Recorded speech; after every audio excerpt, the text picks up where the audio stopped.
Welcome to David's Church celebration. This is the last session of the weekend. I am going to do a little bit more elongated history than last night. Can I just ask for interest's sake, how many of you were here last night? Would you raise your hand? Okay. Fair number of you. That's good to know, because I want to just tell you, and this is not to say, oh my, why am I here? Many of the slides are going to be the same, and the story will be somewhat the same, except I'm going to go at a much slower pace. Okay, so I'm hoping to add, the guy that does not do the play-by-play, but stands there and does the color commentary. I'd like to add a little bit more color commentary this time. Also, we have a roaming mic somewhere. Christian has it. If you think of a question that you would like to ask, would you just raise your hand and get my attention? If I don't see you, jump up and down so that I do see you. This is actually the roaming mic. Oh, okay. His name is Mike. Okay, we have a roaming mic, carrying the mic. Anyway, you're welcome to do that. So let's get going here. Do we have slides, Melanie?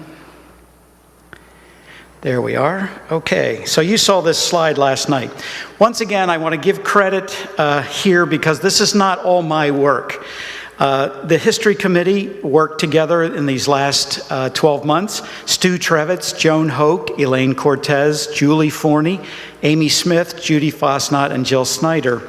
And then, like I mentioned before, there have been others who have donated, or not donated, but allowed me to scan photographs and documents that they had. And so I'd like to thank those people as well. One thing that I did not say last night, I mentioned that I wish we could have started this process 3 or 4 years ago. Well, that wasn't going to happen, and that's okay. But one of the things that I wanted to say and didn't was that if I say anything wrong that is wrong or questionable, just let me know that. Maybe privately. Don't tell me right now, but maybe privately. Like I said, I haven't had a chance to go through everything. I've gone through a lot, but I haven't had a chance to read every word that has been recorded. And there are many. We have church record books, like I showed you last night, and I'll show you again in a little bit, that start in 1744, but that's not the only one. We have another one that starts, I believe, in I'm going to get bad here, in the early 1800s, let me say it that way, 1830s, somewhere in there. And then there's another one that starts in 1866, and then there's another one in 1897 or something like that. And then there are, some in the 20th century as well. And they contain the minutes of elders or congregational meetings and consistory meetings, and it's very interesting to go through those. Anyway, I digress. So if you have a question, you're welcome to get the attention and get the microphone. Please use the microphone so that those who are at home and also those who will listen by recording can hear the question. Also, it will help me to hear the question as well.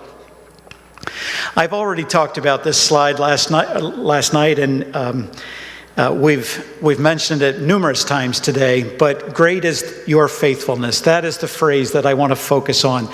So I want to set the stage again and give glory where it belongs, to God. None of us would be here if it weren't God's faithful love to us. So as we mentioned, the evidence that the church began comes from not our records, but Salem Lutheran Church's records, a quarter mile away. I did not see that book. I would like to see that book, actually, at some point and see if I can scan it so that we can have it as part of our record. But in that book, it gives the statement that this is the church record for the Evangelical, Lutheran, and Reformed congregation. So like we mentioned, it started out as a joint church, both congregations probably meeting in the same building. I don't know that for sure, but we have pretty good evidence of that. So now I want to digress a little bit, and this is a new slide from last night. I mentioned the fact that that church record was begun in the Wisconniski Creek and the valley in Upper Backstone Township is how it has it written on there. Sorry, I should go back a slide. So anyway, where is this Wiconisco district? Well, it's the upper part from Barry's Mountain up, and it actually extended into Northumberland County a little bit. But anyway, and then you say, well, Lancaster County, well, what's that? Well, of course, Dauphin County wasn't formed yet. Lancaster County was the fourth county to be formed. The first three being in the eastern part, of course, Philly County, I shouldn't have started, Chester County, and then there's another one that I can never remember. But those were the first three counties that William Penn formed when he first formed the colony of Pennsylvania back in 1682. And then I'm sorry? It might be, I'm not sure. So William Penn founded the first three counties. The fourth county to be formed was Lancaster County. And there you can see on the left slide was an area that encompassed Lancaster County at that time when it was first formed. So it had a lot larger area than it does today. On the slide on the right, or the picture on the right, you see that the gold colored right here, that is later when other counties were split off from Lancaster. And then, of course, Dauphin split off in 1785. So when these guys were writing, this area belonged to Lancaster County. Here is a kind of a map that I found in one of the history books online for Pennsylvania. And it shows our area. Can you see... this is on there, they call it Peshtank Township. It all means Paxton, I guarantee that. But anyway, they had different ways of spelling it and maybe even pronouncing it. You have to remember that we started out with a lot of Germans in this area, and many of them could not write. They could not read or write. And so those who could write had their creative ways of spelling, can I just say it that way, including names. If any of you are into genealogy, don't get put off by the fact that maybe there's a name that you think is your family, but it's just not spelled the same. Don't worry about that. It might be still the same family. So this is a map of Lancaster County at that time in 1730. So in 1774, we started our own booklet and record book. And like I mentioned last night, we still have this record book. And it's somewhat fragile these days. So one of the things that I did was I carefully opened it up and used my cell phone actually, and I took a picture of every page in there that has writing on it. And then what I did was I photoshopped it a little bit, cropped it, and did all that. And I printed it out onto, like I mentioned, I have the printout of that in a 3-ring binder. They're in sheet protectors, so you can look at what's in here if you wish. Once again, it's in German. But we also have the translation of that. So I have in a 3-ring binder copies of the translation. And there's where, again, if you're into genealogy and you have relatives in this area at that time, you can look at that book and potentially find names of your relatives in there. I will pause from time to time to look for questions, all right, look for hands. So like we said last night, this is the page that shows the first baptisms and also the first confirmation class. Once again, I talked about the fact that gaining title to land back then was much different than it is today. Like I said, today you have the buyer and seller handshake. You agree to purchase price, and then you have an attorney draw up the papers, and a deed is produced, and you record that deed at the local courthouse, and that's the end of it. You now own that property. Back then, it was a little bit more involved. The first step was to apply for what is called a warrant. A warrant is a certificate that gave you the right to live on that land, clear it, as if it were your own. It did not belong to you, though, at the time, because you were required to pay what they called a quit rent on it. Now, how would you like to pay this amount?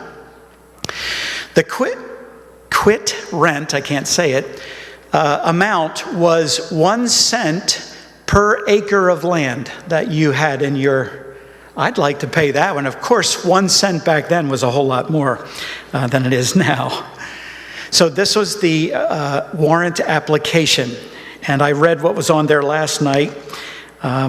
It says, Adam King and George Nagley maketh application for 160 acres of land in Wiconisco Valley, Lancaster County, in trust for the First Presbyterian and Lutheran churches where their houses are already built. And like I said, that's in March 7th of 1775. Just to put it in a little bit of context, in April of that same year, 1775, the battles of Lexington and Concord happened up in New England. So the very beginning of the Revolutionary War. So we were purchasing land, or beginning the process of purchasing land. The other thing I wanted to say about the warrant, or the purchase price, I found that it was £5 sterling per 100 acres. And I tried to do a search online to see what that would be worth today, and I found a site. I don't know if you can believe it or not, but it said that £5 sterling was worth about $1,200 back then for every 100 acres. So you can see why a lot of Germans particularly, but Europeans in general, why they would want to come to Penn's Woods to purchase land. It was cheap to buy it, and there was a lot of it. So a lot of people came to the colony because of that. Of course, once you applied for the warrant, then the warrant was issued, and this is a photocopy of the warrant. And I won't take much more time on that. You know that Samuel Dubendorf was the first pastor of David's Church. That picture comes from the video, if you saw the video. And on that document on the right is a record of pastoral acts that Samuel Dubendorf performed when he was pastor here from 1779 to 1789, and then he came for another few year stint. So anyway, 1795 to 1799, sorry, I have it in my notes. I'm a little bit more dependent on my notes today because I can take more time and I have more information in here. So pardon me while I sometimes take a break and read my notes. So in 1799, remember we were a joint church with Salem Lutheran Church. In 1792, the two congregations, the leaders got together and they decided that they were going to divide the land, probably to make peace between the two congregations, I would guess, so that there would be no arguments. And so they agreed to do that. And like this document is in our possession, yet it survives today. Once again, a photograph of the document is back on the back wall. If we could have a picture of David's Church, which we do not, this is a picture of Stone Valley's first church, but I would guess it would look a lot like this one. David's Church, or the Reformed congregation at that time, began their building in 1794. There's a statement that says some of the members of the congregation helped to hewn the logs. I may not be saying that word right. Cutting them so that they were more rectangular than round. So the members of the congregation started that for the frame of the building, but then they had someone come in, Levi Buffington, to finish that. And I believe I have here, yes, there is a contract, the contract that was signed to have the building finished. We have in our possession, and this is a scan of that contract. There are 4 Baumeisters who signed that. They would be the building contractors. That's how it was translated. And we did just get this document translated recently. A couple of our Amish friends who speak German they helped out with that, and then they found out that they had a hard time reading the German, so they enlisted some of their friends. John Gingrich out in Ohio, he helped in the translation of that, and then they actually sent it to a professor, I believe, at Goshen College for more additional help. And we got that back just a few weeks ago, so I can now add it to this presentation. So anyway, he agreed to finish the building for 108 pounds. So start thinking about you bought the land for 5 pounds shilling.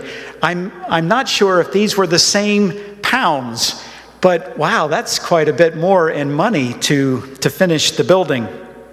There were other considerations to that as well, and I think I have that on the next slide. Actually, I don't. But anyway, the other considerations were Levi Buffington could live in the schoolhouse for 2 years. He was allowed the use of 6 acres of land for farming, and he was given 2 measures of winter grain for part of his payment. So they paid him in food and the ability to grow food in addition to the money. Now, the schoolhouse, I'm guessing he lived in the Lutheran schoolhouse, and I don't know if this is not a picture of that one. This, again, is a photograph from Stone Valley Church in Northumberland County, but it's pretty interesting, the construction at that time. Okay, so the third step in obtaining title to the land was that the property needed to be surveyed. Now, I didn't say this last night, but do you notice the date on this slide? It's 1803. When was the first warrant issued, or the warrant first issued? It was issued in 1775. So this is quite a bit later, 28 years later. So the process of purchasing land didn't happen overnight. It sometimes took decades in order for a person to gain title, complete, free, and clear title to a piece of property back in the colonial days. Now, the picture on the right, and I don't want to get too technical here, but it's actually 2 maps layered together. The top map is and I'm going to show a copy of a warranty map. In other words, someone at the state of Pennsylvania put together all of the surveys that were done. He fit them together so that they would make up the township of Upper Paxton. And so that's called a warranty map. And so I have a portion of that, an excerpt of it right here. So here you can see the outline of the church property that was warranted and surveyed. So what I did then is I overlaid that on a satellite image available on Google or whatever. And so it might be hard to see, but you can see what is like Route 25 comes through here, right through the property. And then, of course, David's Church building is here and so on. But both churches owned all of that land at one time. Like I said, this is that warranty map, and I have a pull-out box there so you can see I have the church property once again in blue. What are these other yellow ones? The yellow ones are properties owned by some of the original signers of our church constitution. So obviously they lived close by. Many people would have walked to church back in those days, possibly taken horse. I'm not sure if they had horse and buggy by that time. But anyway, so it's not surprising to see that the land was, the surrounding land was owned by people who went to this church. I mentioned this last night. Once the property was paid for, a receipt was issued. This is that receipt. We have this in our records. And so 6 months after that, the patent, the deed, was issued by the Commonwealth of Pennsylvania. And I can't say enough about this document. We still have this. It's framed on the back of our sanctuary. and it is made of vellum, which is animal skin. And I believe that's why it survived, because the animal skin is a little bit better able to handle the aging than paper at that time.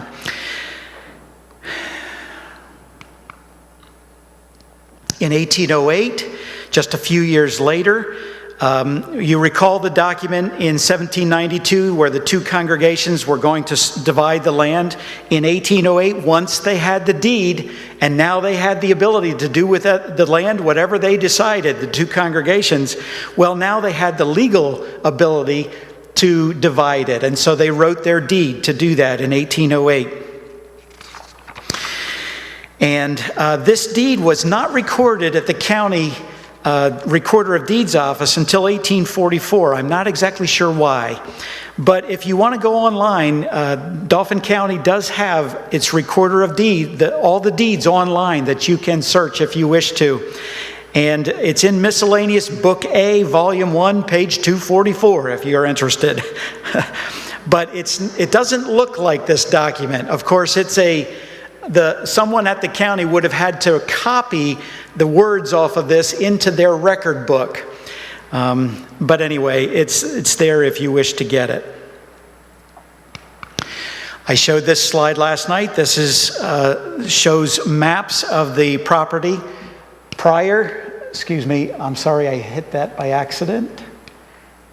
I knew I was going to do that once. Sorry about that. This is the property prior to division, and this is what it looked like after the division. And this is what it looks like today. This is the property that David's Church owns today.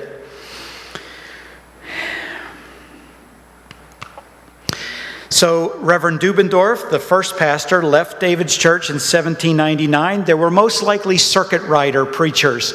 Circuit riders coming from, I would guess, Berks County, Topohawken Township, that area was already settled with Germans, a lot of Germans, and so they would have had pastors there and churches already established, and so they would have sent some circuit riders to come up to the wilderness, the place where, yes, there were Indians here, Native Americans, and it may not have been safe. There is a story I read where I believe Reverend Hendel, that name was mentioned in the video, he was accompanied by several men from the church from a certain location until he got to the church, and then after the church was done, those same men would accompany him back to a certain location where he felt safe to go the rest of the way. So it's just not like today where, you get in your vehicle and just drive, 10 miles or 15 miles to church. You have to remember, this is horseback, probably. Sorry, I went too fast. Reverend Riley, James Riley, was the second pastor of David's Church. And he was involved with two things, the incorporation of David's Church, and then secondly, he was involved in building or starting to build the parsonage. The parsonage was located across from the old part of the cemetery, across Route 25. It's part of the farmhouse that Alan Adams, Nevin Henninger used to own, the farm across the street, and I may be pointing at the wrong place here. Anyway, the farmhouse there was part of the farmhouse, I believe, was the original parsonage that was built in 1813. Once again, this is outside corroboration of the data that we have. There were, in fact, two churches in Upper Paxton Township at the time, drawn on this map by James Whiteside, a map maker back in 1816. And then, like we mentioned before, in 1817, the church wrote its Articles of Association, is what it's called. These would also be called the Articles of Incorporation. And this is the first mention, of David's Church. In other words, the official name became the German Reformed David's Church of Upper Paxton Township, Dauphin County. As mentioned, there were 22 signers to that constitution, and I'd like to actually read those for so that you can hear the names. Of course, Reverend James Riley was the president of the congregation at that time. Henry Mayer Sr. was a trustee. Jacob Weber was also a trustee. Martin Schaffner Sr. was an elder. He is buried, I know where his tombstone is, and he was a Revolutionary War soldier. So that's very interesting. Philip Lebo was an elder. Daniel Weber, deacon. Peter Hay, the name would be pronounced Hoy today, was a deacon. Peter Ryder, R-I-D-E-R, was a deacon. Henry Seal was a deacon. Valentine Welker, and now I'm starting the members of the church who signed. And of course, I don't want to get political here, but only the men signed at this time. It was culture.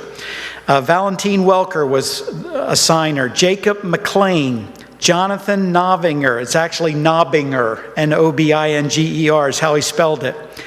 Johannes Knoll, N-O-L-L. Frederick Schaffner, Henry Diddy, D-I-D-I-E is how he spelled his name. And then there was a Jean Diddy, or John, I believe is what it would be. He spelled it J-E-A-N, same last name, D-I-D-I-E. Christian Sheasley, Joseph Negley, John Jaeger, which would now be Jaeger. Okay, and then the last name was David Rush to sign it. There were two more names on that document who were elders. You notice I only mentioned the names of two of the elders. Two other elders did not sign it for some reason. I really would like to know why.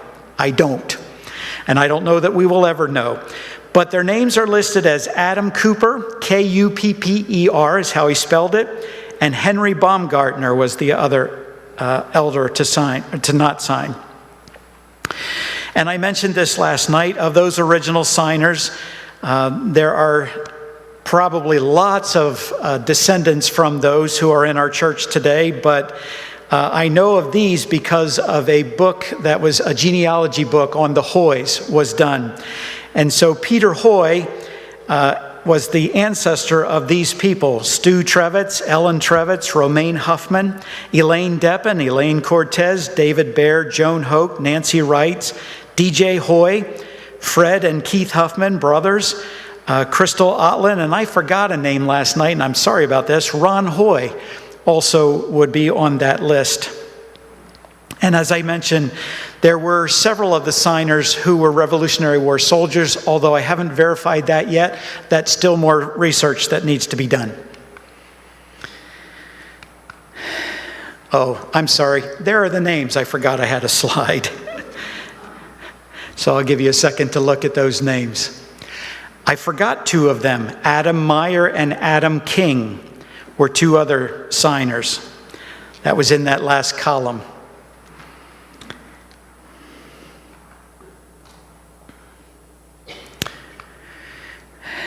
Hit twice, sorry. Okay, so after the Articles of Association, the Articles of Incorporation were sent to the state of Pennsylvania for approval, the governor of Pennsylvania was required to send an official recognition of the incorporation, and that was done by then Governor Simon Snyder, no relation to me. Again, the official name was the German Reformed David's Church of Upper Paxton Township. We have this original document. Now, I must tell you, I photoshopped it a little bit. In the center of the just to the left of the document, was a round hole. In other words, the seal that was there rotted away. And so I filled it in with just gray background. But anyway, it would have been nice to have that seal, but we do not. And so this was in recognition of incorporation. As we mentioned, Reverend Gearhart was the third pastor to come to David's church, and he was the pastor for 24 years. So again, there is an envelope from a letter that was written to him. That envelope reads, Reverend Mr. Gearhart, near Millersburg spelled with an H at the end of it, Dauphin County, Pennsylvania. So they didn't have zip codes back then. As I mentioned, unfortunately, in 1844, David's church split and Jacob's church was formed. This is a photograph of the building that is there now. Land was purchased about a half mile away from here, and that building was built there. Among other issues, and I haven't researched this well enough to give you a definitive answer of why they split. The main thing, I believe, was one part of the congregation wanted one pastor because, Reverend Gerhardt resigned, and then another part of the congregation wanted a different pastor. I've done a little bit of research on the UCC website that there were different opinions that in the seminaries at that time. Some were wanting to be more pietous, and some were wanting, and I'm sorry, I should stop there. I don't know exactly what it was. Brooke, you may know more about that. I don't know. But there was divisions that way in how pastors were trained. And I believe that could be part of the reason that it split. I need to do more research, however. These are the pastors from 1843. David's church hired John Leiss as its pastor, and Jacob's hired a Henry Bassler for its pastor. So whatever the differences were between those two guys, that's, I believe, was part of what split the church. Now here's a new document that you have not seen before. This is a birth certificate written in German. And what I have is the center part of that. This part right here actually is this. It's a blow-up of this. And so any of you who can read German, you should be able to read that this is a birth and baptismal certificate for Leah Catherine Hay, daughter of Christian and Leah Novinger was her name, Hay, and she was born September 18th, 1859. So Stu Trevitz was the one who let me borrow that document. I just love old documents. So this would have been a birth certificate, basically. As I mentioned, in 1865, Reverend Franklin J. Moore became the 8th pastor of David's Reformed Church, and he was the one responsible, and he had it in his mind and his heart to reunify the two congregations. And he, in fact, was able to do that, obviously with God's help. Now, once again, just to put in context, the Civil War was just about winding up in this same year, in 1865. Of course, President Lincoln was assassinated in that year. I have on the right side of that slide 2 communion cards.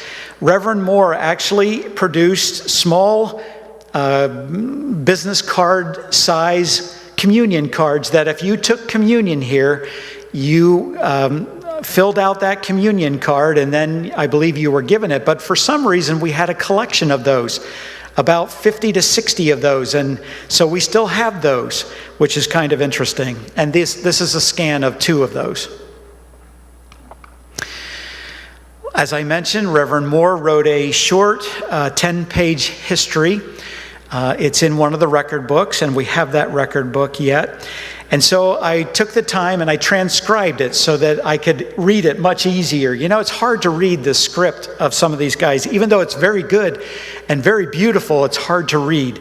So I took the time to transcribe it. And so this is the history that Reverend Earhart later in the 1950s used to write his history from the 180th anniversary booklet, I should say. So what brought the two congregations together? Well, one of the things was the fact that Jacob's church was to sell its church property. David's church was to sell 60 acres of land. I have the deeds from when Jacob's church sold its property. It bought the land in 1844, I think it was, for $20, and sold the church property for, I believe, $750 at the time. So that was pretty good money, pretty good increase in the value of that property. David's church sold one large chunk, and it was across the road from Route 25. It would have been mostly what the Henninger farm was. And David's Church sold it in 1860 to a Joseph Shora, S-H-O-R-A. Today we would know that name as Jury, J-U-R-Y. I could not find that deed from David's Church to Joseph Shora, but what I was able to find were 3 deeds where Joseph Shora actually divided the land in 3 separate parcels and sold it to 3 different pieces.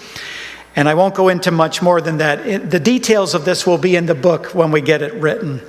But anyway, I was able to find those 3 deeds. What was really kind of cool in one of the deeds, actually all 3, but one was really cool.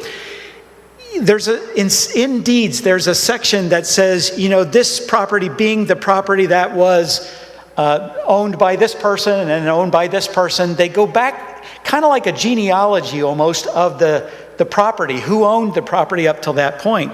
Well, of course, it went into, this was the same property that the Commonwealth of Pennsylvania, by their patent, had given to David's Church, or the Reformed Church and the Lutheran Church together. In other words, it went through the whole history of that property, including the warrant, when it was warranted, the dates, when it was patented, when it was surveyed, the 1792 document when they agreed to divide it, and the deed, of course, the deed reference that they wrote in 1808. It was, again, one of those, oh, look at this. This is great. But anyway, I get excited about those things. Of course, when they sold the property, they put their money together into a building fund, and they built the church in 1866. And this is the first brick building, the second church, of course. And those are photographs there. Obviously, they're not photographs from 1860. Photography was just coming online right about the Civil War time, but it was not widespread at that point. These are the pastors from 1868 to 1898. The first person on the left there, his name was Reverend John William Lesher. Something that is unique about him is that he died in office. In other words, he died while he was the pastor here. And his tombstone is he's buried out in our cemetery. And there was a marble tombstone that was erected for him at the time. But then I believe his family wanted to put another memorial headstone there. In fact, the family memorial is quite larger. It's, I would say, 6 feet by maybe 3 feet wide, and taller than me, I believe. The original stone was actually then moved, and it was actually kind of fastened to the wall of that old church in 1866. So anyway, that's just something interesting about one of the pastors there. This is again a new slide. This was provided again by Stu Trevitz. This shows, let me see here. This is a church membership document. So back then they issued certificates of church membership. And so this was given to, again, that same lady that I talked about before, Catherine Hay. So it's just kind of interesting to see who did that. It's Stu Trevitz's grandmother is that lady. And I'm thinking, can Stu Trevitz have a grandmother? Oh yeah, he can. Stu Trevitz is 88 years old. But anyway, okay. And this was signed by the pastor at the time, J. Alvin Reber, R-E-B-E-R. This is the tombstone of, I meant to show this picture. This is the tombstone of Reverend Lesher when he died here and was buried in David's Church Cemetery. These are the pastors from 1898 to 1914. You have to remember 1914, that we're getting ready for World War I at this point. And this is a new photograph here. This is Reverend Alvin Reber with his wife. Stu Trevitz had this photograph as well, and it's just wonderful to see a photograph, a portrait of him and his wife at this time. This was probably in about 1907, I think. Yeah, that's the date I have up there. This is a birth certificate for an Albert Noll, N-O-L-L, who was baptized in 1910. This one is signed by J. Alvin Reber as well. Albert Noll is the uncle of David Deibler. You will remember David Deibler, who was an elder here at the church before he passed. These are the pastors from 1915 to 1952. I believe what Pastor Allen was talking about regarding some of these guys, oops, I'm sorry, I hit the wrong button again. So this person right here kind of looks like he came out of the Chicago, in the time of, who was it, the Derringer or some of those guys, the bank robbers. So anyway, I believe that's why he thought a lot of these guys were shot somewhere, in gunfights or something. Anyway, we better move on. This is a photograph that was in the 180th anniversary booklet that Reverend Earhart had written. And I pointed this out last night. This young child there is the sister of Blanche Shadle. She was the one to give me a copy of that photograph. And anyway, so it's kind of fitting that she knew someone in that photograph. This is a picture of that 180th booklet. I don't know if any of you have this, but I have it scanned, and if you want a digital copy of this, you can obtain it if you wish. And I should say, while I'm talking about that, like I've said, I've scanned all these documents or a lot of these record books. I don't have them all scanned, but if you would like copies of them, they're large files, but I have PDFs of them, and we can make them available at some point. I believe we're going to put them up on the church's website at some point. We'll have a separate history. That's something in the works. We'll have a separate history section on the website at some point, and you will be able to, if you don't want to download it or print it, you can at least read it or look at it online at some point. It's not there yet, though. Once again, this is an aerial photograph taken in or around 1950, showing the church property at that point. We don't know exactly where the first church building was located. I've heard that it was between this set of trees, although I'm not sure of that.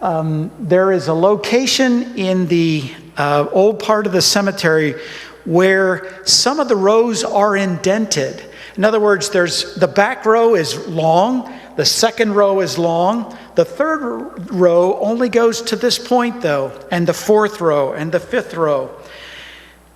Conjecture? It kind of makes me think that, over here where the rows didn't extend, that could be where the original building was. Unfortunately, we can't find any foundation. I would like to look at some point, but that would take some money to do that. But anyway, we don't know where the church building was built, the original. This is the inside of the church back in 1950, the altar and the front of the church. I put this photograph in here. I thought it was appropriate. This would be Blanche Shadle and her husband Bill on their wedding day. They got married in 1951. And so it also shows part of the sanctuary of the church as well. They were married by Reverend Earhart in that time. The last parsonage, the third parsonage, was built in 1957, and this is that building right there. The date on this slide is incorrect. It should be 1957.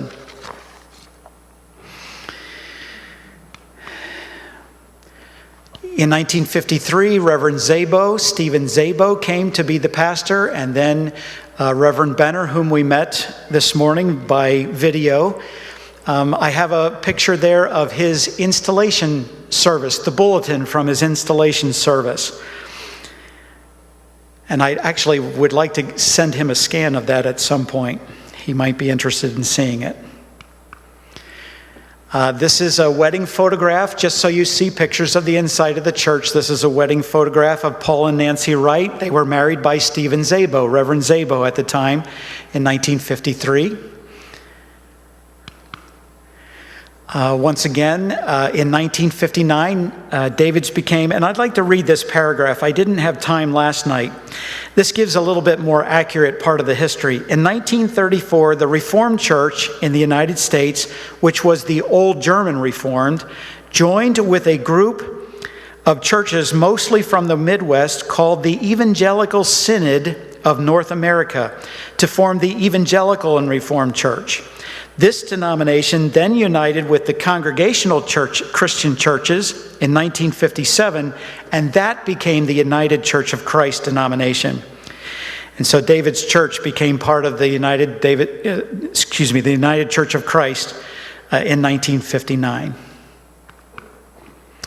As I mentioned, in 1965, Pastor Brooks Solberg came to this church.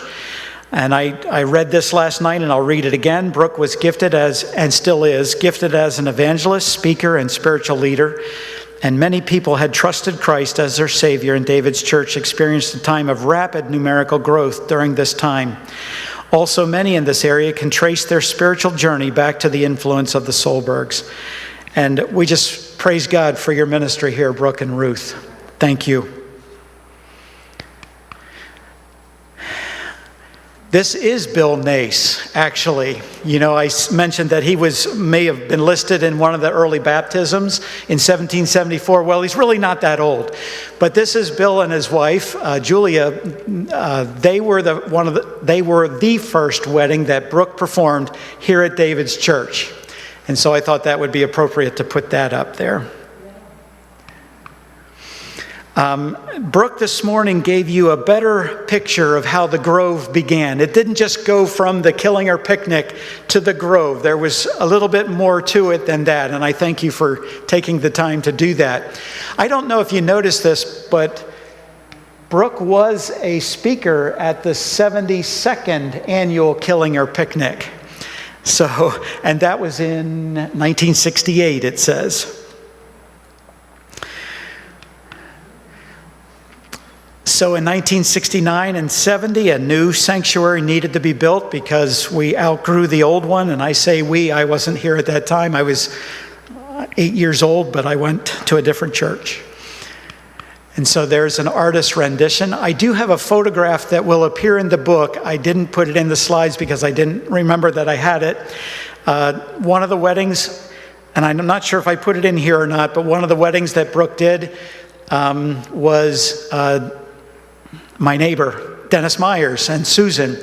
And the photographer of that wedding took a picture of the building as it looked from the outside. And so I'd like to share that one at some point. I don't believe I did in this one. No, I did not. In 1972, David's withdrew from the charge, St. David's Charge. You recall that. We were part of a two-church charge, Rife, Zion United Church of Christ in Rife was the other member of that charge. And missions conferences were held and missionaries were supported. That's Leonard and Lila Stentz. And then soon missionaries from our own congregation. Can you imagine that? I don't know that that had ever happened before, at least in this area, where members of the church actually left the area to train and become missionaries themselves. And that was a result of a missionary conference that was held, I believe, in 1975, that these three families, I can't read the slide back, the Coonses, the Heasters, and the Mecks were all challenged to go into mission work as a result of that missions conference. I'm sure that had to be very gratifying for the pastor at that time. To have these folks step out in faith to serve the Lord in other areas of the world. Once again, because of the numerical growth that occurred, other staff members needed to be hired. And so Bob, whom you saw this morning, was hired to be the music minister and youth ministry. He also mentioned Christian education. He must have done that, and I'm not aware of that. A few years later, Shirley Brocious was hired. to be the Christian education director. And we have appreciated their ministries. Once again, in 1980, we outgrew the second addition to the church, and so there was a third addition, and that's the building that we are currently in. In 1986, we said goodbye to the Solbergs. Brooke took a pastorate in Allentown, and we said hello to a Dr. David Parsons, our next pastor. He was the 23rd pastor, I believe. Brooke was the 23rd pastor. Reverend Parsons was the 24th at that point. In 1987, Davids withdrew from the United Church of Christ denomination. I don't want to get into the wheres and hows. I got myself totally messed up on that one. Sorry. The whys and wherefores of that. But anyway, that's what happened in that year. There was a letter sent out to the congregation, and that is a part of that letter. As was mentioned this morning, we had Pastor Meck and Daniel Schmidt, and then Pastor Fink and Dan Crodel were pastors at this church. And then we also met Reverend Gary Becker and John Troutman worked together, and those three, Tim Jewett, were on staff together from 1999 to 2013. I have a picture here of Michael and Carrie Cortez done by Pastor Becker. So just to kind of show you that these guys actually did some work here while they were here. In 2002 was the building of the Common Ground Fields, the series of athletic fields that were an outreach to the community and still happening today. In 2008, David's Church actually changed its name to David's Community Bible Church to reflect more of what it is, I believe. These are the current staff members, Reverend Briggs, Danny Evans, Christian House, and of course my wife Jill. And again, I want to dedicate this to Merv Adams. Like I said last night, I found this photograph, the left photograph, in the anniversary booklet, and he was on consistory. He was the secretary of consistory that year. I don't know if you notice it, but his smile looks awfully consistent from one to the other. Do you see that? It's very interesting. And also his eyes are obviously haven't changed. It's still Merv. But Merv would have loved to have been here with us to celebrate this. And unfortunately, he passed away in 2018. And then just a few aerial shots. Again, I want to give credit to Todd Gearhart, who is here. I appreciate him taking the time to take some photographs for us. This is the church campus, as Pastor Allen referred to it this morning, how it looks from the air. Here are a few more photographs that I didn't have in the slide presentation last night. Once again, that's looking north of the church property. And then this one's looking east. And again, I end on this, just wanting to give God the glory for his faithfulness to David's church through the 250 years. Does anybody have any questions you would like to ask? Yes. One question I had is, I'm assuming they did the services in German up until a certain point. What date was that they were still doing German services? Thank you for asking that question. We have found Joan Hoke did some reading of all the old minutes for us and took notes from those. And she found that the last service done in the German language was 1913. So it stayed German for a lot of years. Although I remember one of the pastors resigned because he could not preach well in English, which was interesting. He could do well in German, but he could not do well in English. And he decided that there needed to be a younger pastor who could do both. Good question. Thank you. Anybody else? All right. Well, thank you for your time. I know it's afternoon. I know you just ate lunch, and it was very difficult to stay awake. But thank you for staying awake and being here with me to celebrate this history. You are dismissed. Oh, actually, one more thing. Thank you.